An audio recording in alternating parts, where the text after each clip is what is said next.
Congratulations! Congratulations! Liza Zuberano, kasi last September 13 nga po ay nai-upload na sa YouTube channel. O, di ba? Sa YouTube channel na PHH TV, yung Liza in Korea. Ito yung kauna-unang episode na pinakita nung actually last April pa ito film ni Liza sa South Korea.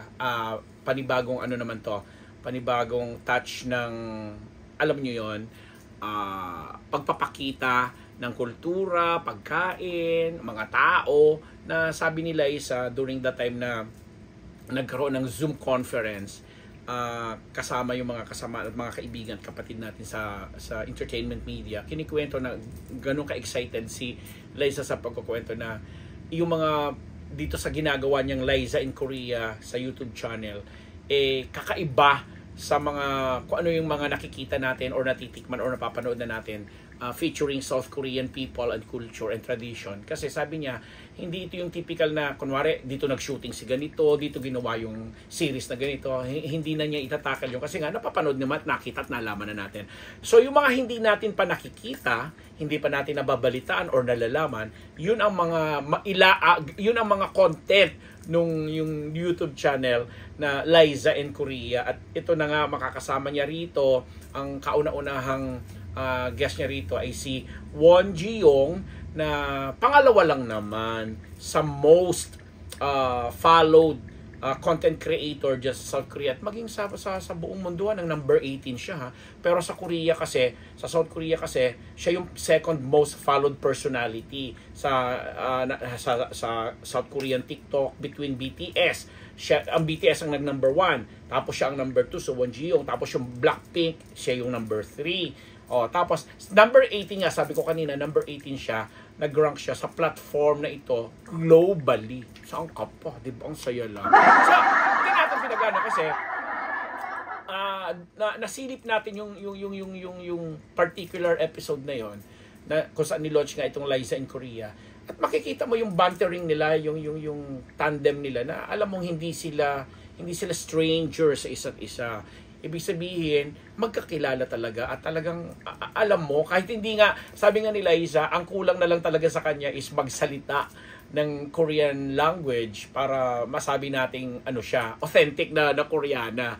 But, sabi naman niya, she tries hard na mapag-aralan nito, ma-practice, at yung mga iba pang eksena na gagawin niya is mas maintindihan ng mas maraming audience, kasi sabi naman niya, hindi naman syempre para sa lahat yung Liza in Korea, kasi syempre tayo, kung yung iba diyan na hindi naman nanonood or hindi pa naman kagaya natin na masyadong passionate at masyadong tawag natin dito doon, yung masyado tayong engganyo na i-engross sa mga Korean thing, from the teleserye, from the food, etc., travels, etc. Sabi ni Liza, ito yung klase ng mga audience na gusto niyang i-address. At sana yung mga non-Korean, pa dyan, di pa na-discover yung South Korea, mabigyan siya ng pagkakataon. So ito yun, habang sinasabi niya, kasi natanong yung tungkol doon sa mga Hollywood projects niya, mga audition niyang ginagawa, habang medyo may kaunting kaguluhan pa sa Hollywood, dahil po yung mga Actors Guild, yung mga ibang involved sa production sa Hollywood, paggawa ng TV shows, ng pelikula, nag-strike, may rally na ginagawa dahil may mga samot-sari silang issue patungkol sa mga kalakaran at sistema sa Hollywood. Kaya yung schedule ni Liza, sabi niya doon sa mga supposedly mga shows na mag-audition siya or ini-invite siya to audition, medyo na nahinto. Kaya kumbaga, for the meantime, ito yung kanyang gagawin, ito yung kanyang paraan para, alam mo, na makita pa rin siya ng kanyang mga supporters, ng kanyang mga fans. Kaya eto, dito muna siya sa kanyang YouTube channel, na yung YouTube show na Liza in Korea, as we said. So, yon. Itong pakikipag-collab niyang ito ay nga po ito, dala na rin yung madalas nating nakikita na mga meeting nila ng co-manager niyang si James Reid at mga kasamahan po nila. And iba pa mga Korean celebrities or Korean companies na talaga namang naniniwala na merong audience itong sina James, si Liza of course, sa South Korean community and globally na may mga Pilipino rin naman na naniniwala pa rin sa kanila. 'Di ba? So, ang tawag dito, ano yung video call ako? Pwede bang i-stop mo yan dyan? Nawala naman, 'di ba? Dito lang sa akin. May nagbi-video call kasi eh. But anyway, mamaya ko na po yan sasagutin. So, anyway, sinasabi nga nito ni Liza, pasensya na kayo sa tumutunog, pasensya na, saan ba to? Itong TikTok na to, nawawala na ako. Ano kaya ito? Itong collaboration niya with Won Ji-young and sandali lang, titigil ko nga, titigil ko ba to? Ang haba, ano ba to? Ba't parati ako na dito?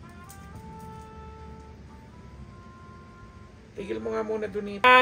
Pasensya na po kasi medyo may pumasok lang pong tawag nung nagkukwento ako, no. Kasi sa pagpapatuloy ng chika ko tungkol dito kay Won Ji-young at saka kay Soberano, sinasabi nga natin na hindi naman nila naipakita na stranger sila kasi sabi ko nga alam mo na matagal na sila nagkakilala siguro at ang komportable sa isa't isa kasi nga sa marami pagkakataon nagkaroon na sila ng collaboration sa mga TikTok challenges na ginawa nila kagaya nga po ng Creepy Smile Filter Challenge, the Bottle Flip for Food Challenge, yung parody of the Sweetheart Challenge, at saka yung finally, yung dance challenge na ginawa nila sa 50/50s viral hit na Cupid. O, yun po yun. Yes.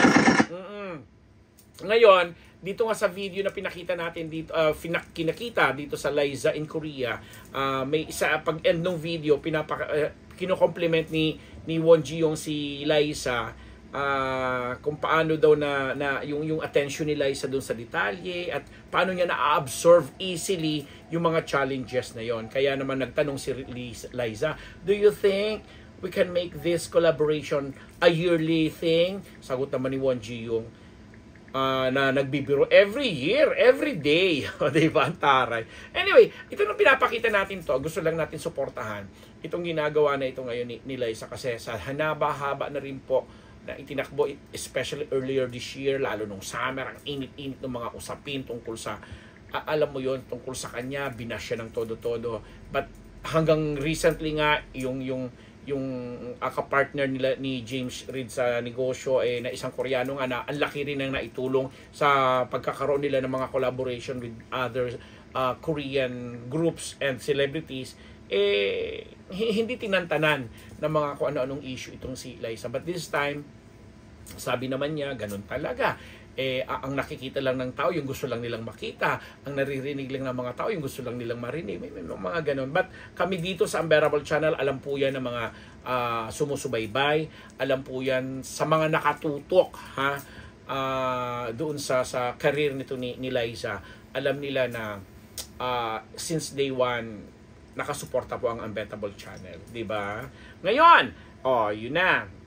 15-part series po ito na produce ng JJ Global Group sa Korea at mag-o-offer ito sa mga viewers ng unique 10-minute immersive experience into the facets of Korean culture at nag-debut na nga po ito noong September 13. O, diba? Yun lang, ang saya-saya lang. Huwag na natin pang pahabain pa ang mga issue dahil po Liza Soberano, as we said, is here to stay at nandito rin para alam mo yon, bigyan din tayo ng sa kanyang kaparaanan ng kung paano tayo dapat ini-entertain at napapasaya, positive lang. Ako ang inyong lingkod. Pasensya na ko yung kanina, medyo naputol ng konti. Ambet Nabus po mula dito sa Unbearable Channel.